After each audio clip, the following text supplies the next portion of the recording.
Shall I come in? Please come in. Thank you. Good afternoon. Good afternoon, બેસો. Thank you. તમારા વિશે પરિચય આપો. મારો કોડ XYZ છે. મેં મારું કમ્પ્યુટર એન્જિનિયરિંગની ડિગ્રી ગુજરાત ટેકનોલોજીકલ યુનિવર્સિટીમાંથી કર્યું છે. ત્યારબાદ મેં બિઝનેસ એનાલિસ્ટ અને બ્લોકચેન રિસર્ચર તરીકે કામ કર્યું છે. પછી મેં સિવિલ સર્વિસીસની પ્રિપેરેશન સ્ટાર્ટ કરી અને 2023માં યુપીએસસી સિવિલ સર્વિસીસ એક્ઝામના ઇન્ટરવ્યૂના પડાવ સુધી પહોંચી હતી. હોબીઝમાં હું ભરતનાટ્યમ ડાન્સ કરવું પસંદ કરું છું અને ગુજરાતી ભાષામાં પોએમ્સ લખું છું. બરાબર. તમે ઇન્ટરવ્યુ સુધી પહોંચ્યા એટલે ઓપ્શનલ વિષય શું રાખેલો? Political science and international relations. Blockchain researcher શું કહ્યું તમે? Blockchain researcher. Vote is it? Sir basically અમારી કંપની બ્લોકચેન ફિલ્ડમાં રિસર્ચ કરી રહી હતી અને આપણે જે GSTN પોર્ટલમાં જે ઇન્ફોસિસ કંપની હેલ્પ કરી રહી છે ગવર્મેન્ટને, એ ઇન્ફોસિસની એક સબસિડિયરી બ્રાન્ચ તરીકે અમારી કંપની એમને મદદ કરી રહી હતી. એટલે શું કરવાનું બ્લોકચેન રિસર્ચરમાં? મને હજી સમજાયું નથી. એટલે બ્લોકચેન એ ટેકનોલોજી છે કે જે એક ડિસેન્ટ્રલાઇઝ્ડ વેમાં આપણે ડેટાબેઝ મેનેજ કરતા હોઈએ છીએ. હવે બ્લોકચેન આપણે ખાલી બિટકોઇન સાથે સાંકળીએ છીએ કે ભાઈ બ્લોકચેનનો યુઝ એટલે બિટકોઇન કરન્સીનો કઈ રીતે ટ્રાન્ઝેક્શન થાય એમાં યુઝ થાય, પણ એના સિવાય પણ એના ઘણા એપ્લિકેશન્સ છે. ઓકે. તો ડિસેન્ટ્રલાઇઝ ડિસ્ટ્રિક્ટ પ્લાનિંગ એવો કઈ કન્સેપ્ટ ગુજરાતમાં ચાલે છે. What is it? Decentralise district planning sir ડેપ્થમાં મને ખ્યાલ નથી. તમે કઈ ડિસેન્ટ્રલાઇઝ શબ્દ વાપરો ને તો આ વહીવટમાં ડિસેન્ટ્રલાઇઝ પ્લાનિંગ શું છે કહો. ડિસેન્ટ્રલાઇઝ પ્લાનિંગ એટલે બોટમ અપ અપ્રોચ કહી શકાય એ સોર્ટ ઓફ, કે જેમાં આપણે ગ્રાઉન્ડ લેવલ રિયાલિટીને જોતા, તેમની ડિમાન્ડને જોતા હાયર લેવલ પર એનું પ્રોજેક્ટ મેનેજમેન્ટ અને ઓર્ગેનાઇઝેશન થાય છે. અચ્છા. આજકાલ આખી પબ્લિક સર્વિસીસ એ પોર્ટલ ડ્રીવન થઈ ગઈ છે. આ પોર્ટલ પર જાઓ, આમ કરો એટલે થાય. ભારતના લોકોને આની ખબર પડે છે અને પડતી હોય તો મુશ્કેલીઓ કઈ પડે છે? પોર્ટલ ડ્રીવન ગવર્નન્સ આપણે એક રીતે જોઈએ તો ફેસલેસ મેનેજમેન્ટ માટે એક આપણે પોઝિટિવ પોઈન્ટ કહી શકીએ કે જેટલું ફેસલેસ હશે એટલું કરપ્શનના ચાન્સીસ ઓછા થઈ રહેશે. અને સેકન્ડલી લોકો ડિજિટલી લિટરેટ થવાના આપણે ટ્રાન્ઝિશન જોઈ રહ્યા છે.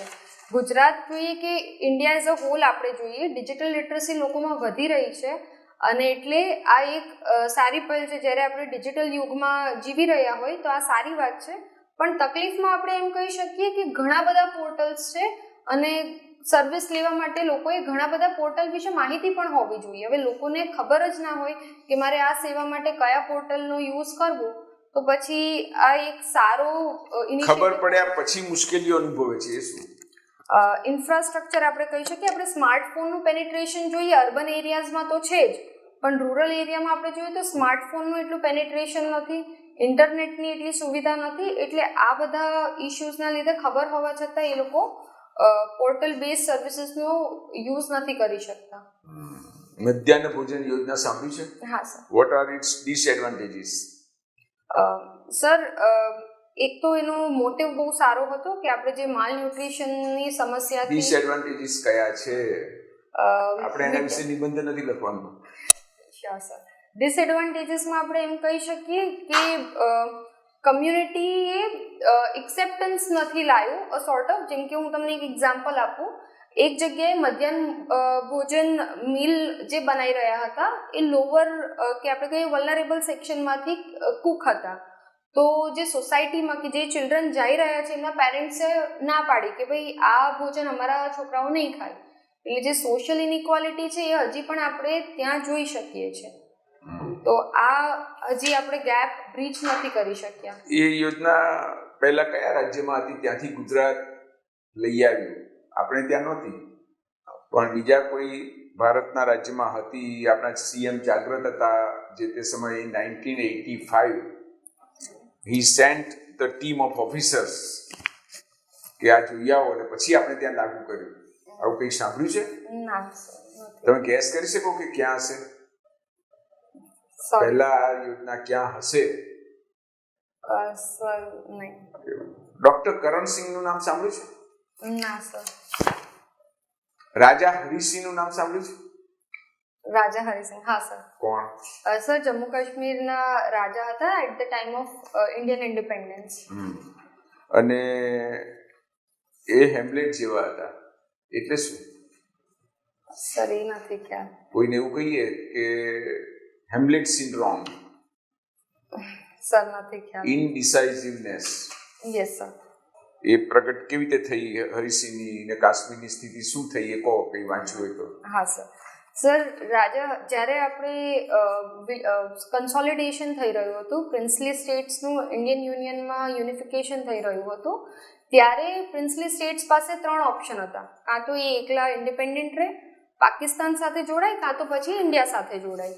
બટ જે તે સમયે રાજા હરિસિંહને એમ લાગ્યું કે હું બેય સાથે પોતાનો બાર્ગેનિંગ પાવર યુઝ કરીને હું ઇન્ડિપેન્ડન્ટ સ્ટેટ તરીકે પોતાની ઘોષણા કરું. તો ત્યારે પાકિસ્તાને જે પ્રમાણે એમના પર અટેક કર્યો અને એ પોતાની સોવરેનિટીને સાચવી ન શક્યા અને જે તે ટાઈમે આપણા લીડર્સે તેમને સપોર્ટ કર્યો. હાવેવર જે પાકિસ્તાન ઓક્યુપાઈડ કાશ્મીરનો ઇસ્યુ છે એ ત્યાંથી આપણાને એની લેગસી જોવા મળે છે. અચ્છા, આપણે વારંવાર એવું સાંભળીએ છીએ કે નહેરુ યુનોમાં કાશ્મીરનો પ્રશ્ન લઈ ગયા, એ ભૂલ હતી. શું લઈ ગયા છે તમારા વાંચવામાં? ઓથેન્ટિક શું છે? સ્ટેટસ શું છે યુનોમાં? સર જે તે સમયે જે તે પરિસ્થિતિને ધ્યાનમાં રાખતા આપણા honourable prime minister Jawaharlal Nehru એમને આ ઇસ્યુ યુએનમાં લઈ ગયા હતા. પણ અત્યારે આપણે કહીએ કે એ ભૂલ હતી, પણ જે તે સમયે આઈડિયા તો નોબલ જ હતો કે યુએનની સિસ્ટમ હજી આવી છે, એ પોતાની ક્રેડિબિલિટી એસ્ટાબ્લિશ કરવા માટે ગમે તે કરવું પડે. આજે આંતરરાષ્ટ્રીય એટલે યુનોની બધી જે વિંગ છે, સેવા સંસ્થાઓ નબળી પડી રહી છે ને એમનો કોઈ ઇમ્પેક્ટ રહ્યો નથી. શું કારણ? સર ઇમ્પેક્ટ સાવ નથી એવું આપણે ન કહી શકીએ, ખૂબ ઘટી રહ્યો છે. હા, ઘટી રહ્યો છે એવું કહી શકાય. એ એટલા માટે કે અત્યારે વર્લ્ડ ગવર્નન્સમાં એક ટાઈમ હતો કે યુએસ સુપર પાવર તરીકે આ બધી સિસ્ટમને સ્ટ્રેન્થન કરી રહ્યું હતું, કેમ કે ત્યારે પીસ હોત તો જ ડેવલપમેન્ટ આવત અને યુએસએ તો જ સુપર પાવર બની શકતું. કોલ્ડ વોર એવું તમે ભણ્યા છો? What is it? Sir cold war એ 1945 એટલે કે વર્લ્ડ વોર 2 પછીની સ્થિતિ છે કે જ્યારે એક બાજુ વેસ્ટર્ન વર્લ્ડ હતું જેમનું એક લિબરલાઇઝેશનની આઈડિયોલોજી હતી અને બીજી બાજુ યુએસએસઆર. પેરેસ્ટ્રોઇકા એટલે શું? પેરેસ્ટ્રોઇકા સર એ અત્યારે યાદ નથી આવતું. રશિયાના સંદર્ભમાં કોણે દાખલ કરેલું? સર નથી યાદ આવી રહ્યું. દત્તાંતે. હા. What is it? Sir detente phase એક એવો ફેઝ છે કે જ્યારે આનો આઈડિયા હેનરી કિસિંજર કે જે યુએસએના ડિપ્લોમેટ હતા એમણે આપ્યો હતો કે જ્યાં એક સાઈડ આપણે જોઈએ કે કોલ્ડ વોરની સિચ્યુએશન છે પણ એ વોર બાજુ ખરેખર ઇમ્પ્લિમેન્ટ નથી થઈ રહી. કહેવાનો મતલબ કે વોરને રોકવાનો એક ફેઝ હતો જ્યારે એ લોકોએ બેકડોર રેફરન્ડમ અને પ્લેબિસાઇટ એ ફેર કે સમાનાર્થી? સર થોડોક ફેર છે બેમાં. રેફરેન્ડમ એટલે આપણે ઓફિશિયલ લોકોનો ઓપિનિયન માંગીએ છીએ ને વોટિંગ કરાવીએ છીએ, જ્યારે પ્લેબિસાઇટ એટલે લોકોનો ખાલી ઓપિનિયન માંગવામાં આવે છે, એ એના બેઝિસ પર ગવર્મેન્ટ નક્કી કરે છે. આપણા દેશમાં બેમાંથી એકેનો અમલ થયો છે? ક્યારે થયો છે? સર આપણે કાશ્મીરના ઇશ્યુમાં રેફરેન્ડમ કરવાની વાત કરી હતી. કર્યો છે, વાત નહીં જવા દો. સર ત્યાં તો નથી થયો પણ બીજે ક્યાંક થયો હોય તો મને ખ્યાલ નથી. ખ્યાલ નથી થયો હોય કે નથી, ખ્યાલ નથી. આ ક્લાસિકલ મ્યુઝિક ને ક્લાસિકલ ડાન્સ, એનાથી આપણો હેરિટેજ બહુ રીચ ગણાય છે. What are the plus points? Sir એક તો આપણે જે વર્ષોથી ચાલી આવતા ટ્રેડિશન્સ છે એને આપણે આગળ લઈ જઈ રહ્યા છીએ. જેમ કે ક્લાસિકલ નૃત્ય એટલે શું કે એક સ્પિરિચ્યુઆલિટીનો પણ એંગલ આપે છે કે કઈ રીતે તમે ઈશ્વર સાથે કનેક્ટ થાઓ છો. એ જે પ્રથા છે જૂની એ આપણે આગળ લઈ જઈ રહ્યા છે. સેકન્ડલી કે એક આઈડેન્ટિટી આપે છે. હવે કલ્ચર જ નહીં વધે, કલ્ચરલ આઈડેન્ટિટી જ નહીં હોય તો જે અત્યારે આપણે વિકસિત ભારતનું સપનું જોઈ રહ્યા છે એ કદાચ જોવાનો આપણામાં કોન્ફિડન્સ જ ના આવ્યો હોત. અને થર્ડલી આપણે કહી શકીએ કે ક્લાસિકલ ડાન્સ અને ક્લાસિકલ મ્યુઝિક એ આપણી સિવિલાઇઝેશનલ વેલ્યુઝને આગળ વધારી રહી છે. જેમ કે જે તે ટાઈમે આપણે જોઈએ સ્ટોરી ટેલિંગ છે. સ્ટોરી ટેલિંગ આપણે આપણા ઇતિહાસ પરથી આજે ઘરાના છે, ઘરાના કન્સેપ્ટ આજે છે. હા સર, ઘરાના આપણાને યુપીના કથક ક્લાસિકલ. અત્યારે કયા ઘરાના વધારે છે જેમાં નવા કલાકારો જતા હશે? સર એ મને ખ્યાલ નથી. એવો ખ્યાલ નથી. Okay fine. What do you understand by the term principle of subsidiarity? Principle of subsidiarity એટલે એડમિનિસ્ટ્રેશનમાં સિમ્પ્લિસિટી લાવી, જે લોએસ્ટ લેવલે જે કામ થઈ શકતું હોય એ લોએસ્ટ લેવલે કરવું, so that bottom up approach આપણે એને એસ્ટાબ્લિશ કરી શકીએ ને ગુડ ગવર્નન્સ લાવી શકીએ. Then what is multi-level planning? Multi level planning is, sir I am not sure about it, may I guess. Yes. Multi-level planning is having the planning in hierarchical model but keeping the sensitivities of the lower levels in mind. એટલે એમાં planning તો આપણે જોઈએ higher લેવલે જ થાય છે, પણ અલગ અલગ લેવલ્સનું જે સિન્થેસિસ છે એ કરીને થતું હોય છે. Smart cities cannot exist without smart villages. How will you elaborate this statement? Sir firstly smart સિટીઝનો કન્સેપ્ટ શું છે એ આપણે સમજીએ તો એક તો ડિમાન્ડ ડ્રિવન મોડલ પર જાય છે, પણ એના માટે તેની ઇકોનોમી સ્ટ્રોંગ હોવી પડશે. હવે સ્માર્ટ અર્બન રિજનની ઇકોનોમી તો જ સ્ટ્રોંગ રહેશે જ્યારે રૂરલ એરિયાઝમાંથી ડિમાન્ડ વધશે.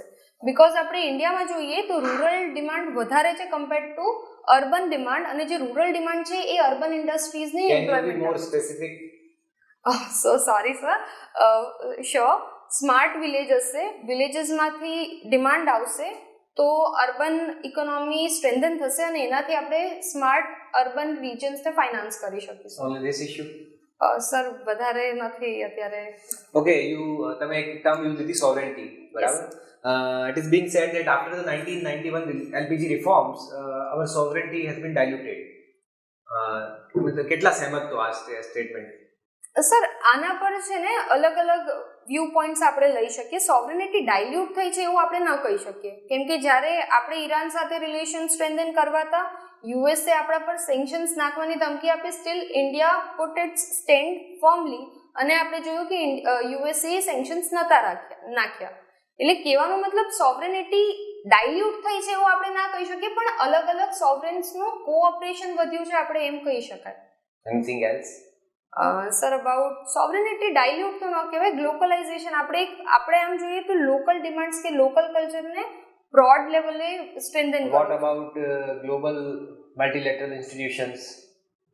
Sorry, I didn't understand the question. Global institutions like IMF, World Bank.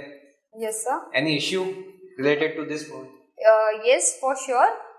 Super powers જેમ કે યુએસએ છે એમનો ડોમિનન્સ ત્યાં વધારે છે, અને અત્યારે આપણે જોયું કે જે રીતે અબ્રપ્ટલી ડોનાલ્ડ ટ્રમ્પના શાસનમાં આવ્યા બાદ આપણે જોયું કે એ બધી ઇન્સ્ટિટ્યુશન્સમાંથી હાથ લઈ રહ્યા છે, કે પોતાની responsibility as a super power મૂકી રહ્યું છે. તો એ હિસાબે આપણે કહીએ કે એટલે અત્યારે ગ્લોબલ ગવર્નન્સ સિસ્ટમની જે આ ઇન્સ્ટિટ્યુશન્સ છે એટલી સ્ટ્રેન્થન નથી કે લીસ્ટ ડેવલપ અને ડેવલપિંગ કન્ટ્રીઝનો વોઇસ રેઝ કરી શકે, અને એટલે જ જે મિડલ કન્ટ્રીઝ છે લાઈક ઇન્ડિયા એ ગ્લોબલ સાઉથનો વોઇસ બની રહ્યું છે. 123 agreement. What is it? It is the civil nuclear deal between USA and India, કે જેના through civil nuclear power plants establish કરવા માટે યુએસએ ઇન્ડિયાની હેલ્પ કરવાની. Okay, CTBT. You might have heard. Yes. What was it? Comprehensive Test Ban Treaty. Okay, India decided not to sign CTBT and NPT both. Yes sir. Why? What was the logic behind this step? Sir signing such treaties wood ensure કે આપણે હવે એમાં શું કહેવાય test ન કરીએ, nuclear test ના કરીએ. હવે ઇન્ડિયા આવી બાંયધરી આપે, પણ જે ખરેખર ન્યુક્લિયર પાવર્સ છે એ લોકો આ ટ્રીટીઝ લાયા પણ એનો પાર્ટ નહોતા. તો this is like having what we can say that sovereignty issues, કે એ લોકો આપણાને જે ટર્મ્સ ડિક્ટેટ કરે છે એના પર આપણે અમલ કરીએ. સો ઇન્ડિયાએ પોતાનું સ્ટેન્ડ એટલા માટે ફોર્મ રાખ્યું કે આપણે આપણી રીતે રિસર્ચ બી કરી શકીએ, ડેટરન્સનો કન્સેપ્ટ બી લાવી શકીએ, બિકોઝ ઓલરેડી ઇન્ડિયાના એવા રિલેશન્સ છે કે ટુ ફ્રન્ટ વોર હોવાના ચાન્સીસ વધી જાય એમ છે. What is nuclear triad? Nuclear tried એટલે એવી ન્યુક્લિયર કેપેબિલિટી કે જે તે કન્ટ્રી લેન્ડ, વોટર અને એર ત્રણેય રીતે ન્યુક્લિયર વેપન્સનો યુઝ કરીને સામેવાળા કન્ટ્રી પર. ભરતનાટ્યમ અને કુચીપુડી આ બે ક્લાસિકલ ડાન્સ ફોર્મ છે. Yes sir. બંને વચ્ચે શું તફાવત છે? Okay, first of all the place of origin, and secondly Kuchipudi છે એ આંધ્રપ્રદેશ નો પાર્ટ છે, આપણે એને કહીએ કે it is more of a lasya content, કે એમાં તાંડવ પોર્શન કે જે મેસ્ક્યુલિનિટી છે કે સ્ટ્રેન્થ, ફિઝિકલ સ્ટ્રેન્થ જે શોકેસ કરે છે એ રિલેટિવલી ઓછી છે, જ્યારે ભરતનાટ્યમમાં લાસ્ય અને તાંડવ બે પાર્ટના એલિમેન્ટ્સનો. તાંડવ ભરતનાટ્યમમાં ક્યાં જોવા મળે છે? તાંડવ તો નથી લાગતું ભરતનાટ્યમમાં. સર તાંડવ મીન્સ ફિઝિકલ સ્ટ્રેન્થ જે બતાવી શકે. Do you know exact differences or you are just training? No sir, I know, I have taken 5 years of training in it. So I could say Lasya portion, Lasya and Tandav portion, both are the elements of classical dance. Bharatanatyam? Yes sir. And in Kuchipudi? In Kuchipudi, the proportion of Lasya part is more. They are more delicate movements.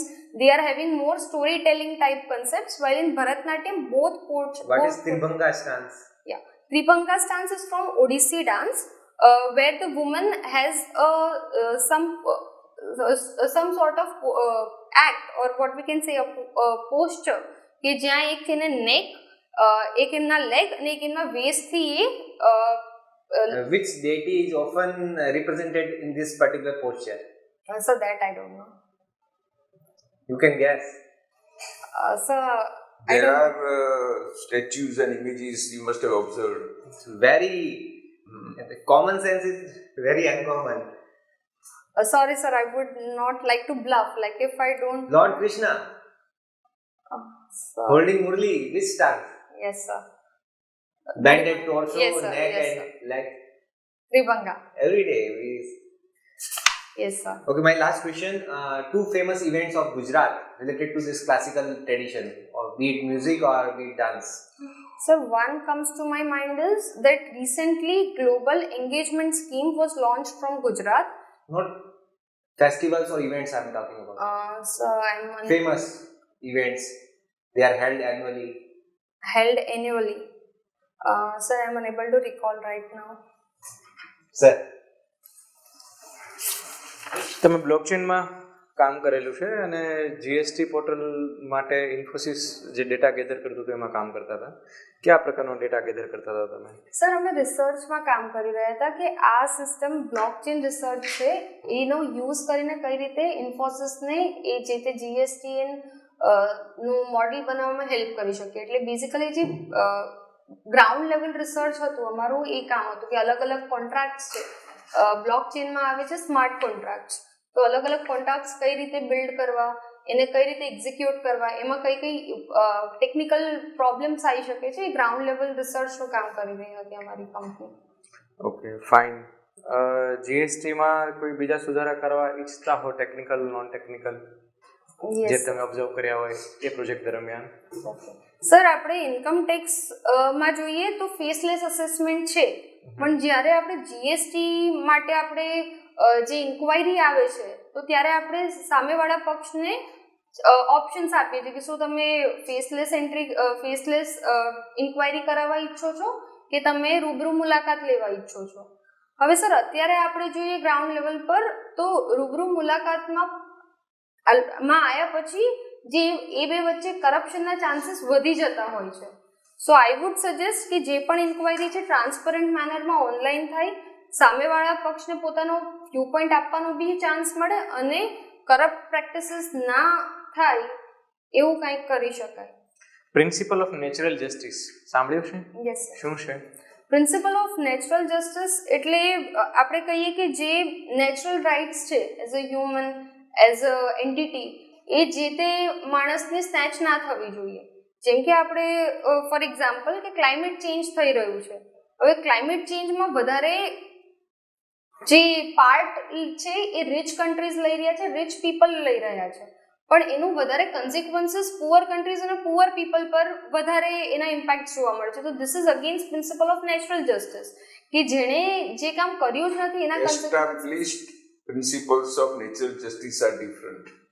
Sorry sir. Established principles of natural justice એવું કહીએ ત્યારે આ બધું નથી આવતું. કયા આવે છે? 3 એકો. સર એ અત્યારે યાદ નથી આવ્યું. ઓકે, એ 3માંથી એક હશે કે right to be heard of. તમે કોઈ એક્ઝિક્યુટિવ ઓફિસર છો અને કોઈ નિર્ણય લેવાય એ પહેલા તમને સાંભળવામાં આવે. તો જો તમે એમ કહી રહ્યા છો કે જીએસટીમાં ફેસલેસ કરીએ પણ એને રૂબરૂ ન બોલાવીએ એવો ઓપ્શન આપવામાં ન આવે એમને રૂબરૂ આવવાનું, જે એકચ્યુઅલી કરદાતાને જ આપવામાં આવે છે. એમની ચોઈસ છે કે કાં તો રૂબરૂ આવે કાં તો એની રીતે એન્ટ્રી કરે. તો એ જો એમને રૂબરૂ બોલાવશું, નહીં બોલાવીએ તો શું એમનો એ હક વયો નહીં જાય, જે પ્રિન્સિપલ ઓફ નેચરલ જસ્ટિસ છે ત્યાં નુકસાન નહીં થાય?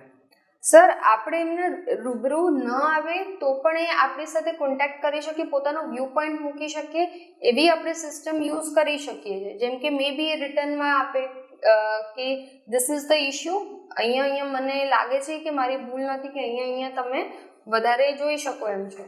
એટલે આપણે એમને સાંભળવા તો ખરા જ, પણ એક ડોક્યુમેન્ટરી રહે એ રીતે આપણે જો એમની સાથે ઇન્ટરેક્શન કરીએ તો ચાન્સીસ આર લેસ કે ત્યાં કરપ્ટ પ્રેક્ટિસીસ થઈ શકે.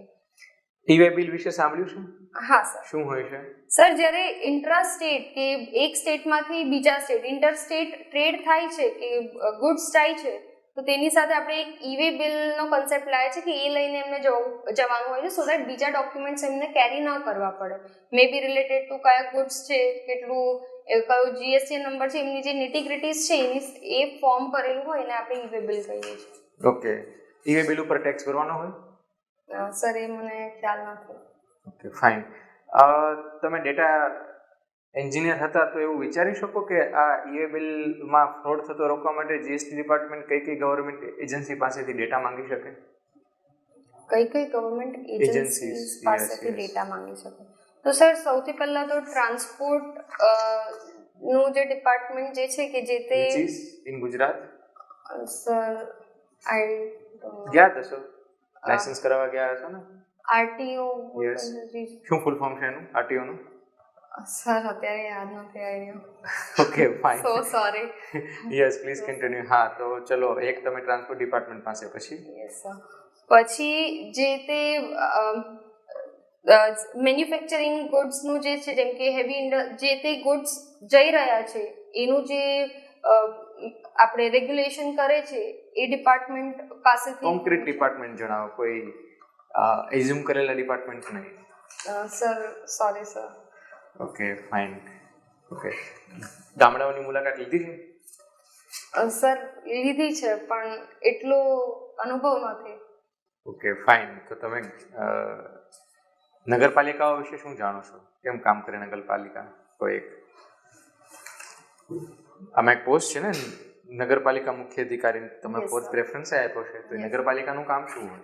સર, જે આપણે કહીએ, જેમ આપણે કીધું પ્રિન્સિપલ ઓફ સબસિડિયારિટી, તો એ પ્રમાણે નગરપાલિકાનું કામ એ છે કે જે તે જગ્યાએ જે તે બેઝિક સુવિધાઓ છે જે લોકોના વેલફેર માટે, કે લોકોનો રાઇટ છે, having irrigation, having water supplies, having electricity, એ બેઝિક સર્વિસીસ લોકોને પહોંચાડવી.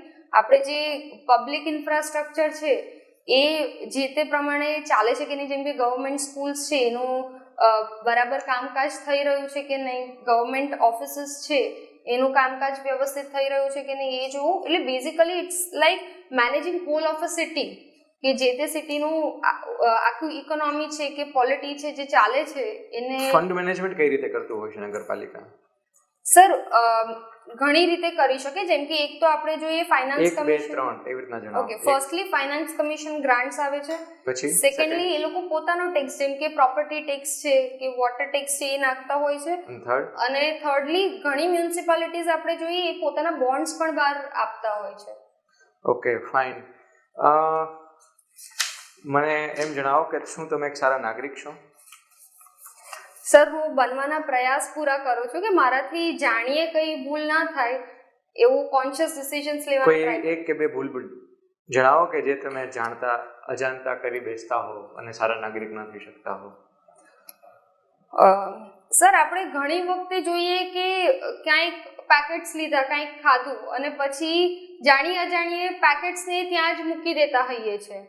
આપણે સ્વચ્છ ભારત મિશન આવ્યું એના પહેલા લોકોમાં ઇન્ડિવિજ્યુઅલ પર્સનલ તમારું હા છે. સર, સ્વચ્છ તમે ભારત. શું કર્યું એમ? હા, તો સર ત્યારે હું આટલી કોન્શિયસ નથી કે ભાઈ પ્લાસ્ટિક વેસ્ટનું કેટલો આવી રીતે ફેલાઈ રહી છું, એનો લાર્જર ઇમ્પેક્ટ શું આવે. પણ then after I am trying after 2014 to be specific, જ્યારે આ મને કન્સેપ્ટની ખબર પડી એના પછી મેં આ વિચાર્યું હાલ હું આને અવોઇડ કરવાનો ટ્રાય કરું છું કે આગળ સેકન્ડ પોઈન્ટ ફર્સ્ટ ઇઝ કે you are littering waste around. I was Okay, you were okay, fine. And any second? Sir જે તે સમયે હું કોન્શિયસ ચોઇસીસ નથી લઈ શકતી, જેમ કે રૂમની બહાર ગઈ તો લાઇટ ચાલુ ને ચાલુ રહી ગઈ, પંખો ચાલુ ને ચાલુ રહી ગયો. પણ હવે આઈ એમ વર્કિંગ કે મારી લાઈફસ્ટાઈલ છે એ થોડી સસ્ટેનેબલ રહે, કે જેટલી જરૂરિયાત છે એટલું જ હું યુઝ કરું. Fine, sir. એક વખતે સુપ્રીમ કોર્ટે એવું કહ્યું કે કુકરની સીટી વાગવા દો નહીં તો કુકર ફાટશે. કયા સંદર્ભમાં કહ્યું? સર મને નથી ખ્યાલ. બીજી વખત એવું કહ્યું કે પ્રશ્ન કર્યો એમને આપણા એટર્ની જનરલને કે એને કે આ લોકશાહીમાં વીઆઈપી શબ્દો ક્યાંથી લઈ આવ્યા છો? તો એ શું કહેવા માંગતા હતા? Sir may be it is about the VIP culture, કે આપણે કહીએ અ સોર્ટ ઓફ કેવું કે બ્યુરોક્રેટ્સ આવે છે તો આપણે એમ જ વિચારી લઈએ છીએ કે નહીં આ આપણામાંનો કોઈ વ્યક્તિ છે જ નહીં. આપણે જોઈએ કે ઇવન મંદિરની લાઈનોમાં આપણે જોઈએ કે વીઆઈપી લાઈન છે કે જ્યાં પોલિટિશિયન્સ છે, બ્યુરોક્રેટ્સ છે, કે બહુ નામી લોકો હોય, તો મે બી અબાઉટ ધેટ. ક્યારેક જજ એવું કહે છે કે આ કેસ મારા બેન્ચ પર નહીં, રેક્યુઝ કરે છે. What is it? Sir what are the reasons? હા, કન્ફ્લિક્ટ ઓફ ઇન્ટરેસ્ટ, કે બની શકે એમના પ્રાઇવેટ ઇન્ટરેસ્ટ અને જે પબ્લિક એમને પબ્લિક જવાબદારી જે નિભાવવાની છે એ બે વચ્ચે કન્ફ્લિક્ટ હોય. હમણાં એક એવું કારણ કે જ્યારે જનરલી જજીસ આવું કરતા હોય. સર એક તો ક્રેડિબિલિટી એસ્ટાબ્લિશ કરવા માટે કે મેં જે પણ નિર્ણય લીધો છે. કોઈ સ્પેસિફિક એક્ઝામ્પલ કે આ કેસ આવા પ્રકારનો છે એટલે હું એઝ એ લોર્ડશિપ આ વસ્તુ એક્સેપ્ટ નહીં કરી શકું. સપોઝ જસ્ટિસ છે એમના પોતાના સન કે ડોટર પર કોઈ કેસ થઈ રહ્યો છે તો ત્યારે એમના પર્સનલ ઇન્ટરેસ્ટ અને પોતાની જવાબદારી એ બે વચ્ચે ક્લેશ એટલે આવે કે સામેવાળો વ્યક્તિ અગર એના ફેવરમાં જાય છે તો એ માની નથી શકતું કે આ ટ્રાન્સપરન્ટલી ડિસિઝન લેવામાં આવ્યો છે. હમણાં કંઈક એક કેસ એવો બન્યો છે કે 14 જજીસે વારા પરથી ના પાડી, રેક્યુઝ કર્યું. ખ્યાલ છે તમને? Sir may be West Bengal related. શેને લગતો હશે એવું કંઈક ખબર છે એમ? May be Kolkata rape case, may be, I am not sure. Okay, thank you. Last question, લોકપાલના જે અધિકાર ક્ષેત્ર છે એના હેઠળ હાઈકોર્ટ જજીસ આવે છે? હાઈકોર્ટ જજીસ સુપ્રીમ કોર્ટના નહીં, હાઈકોર્ટના જજીસ. Sir લોકપાલમાં I don't know. હમણાં કિસ્સો બન્યો છે. This controversy is going on. It's going on. Okay.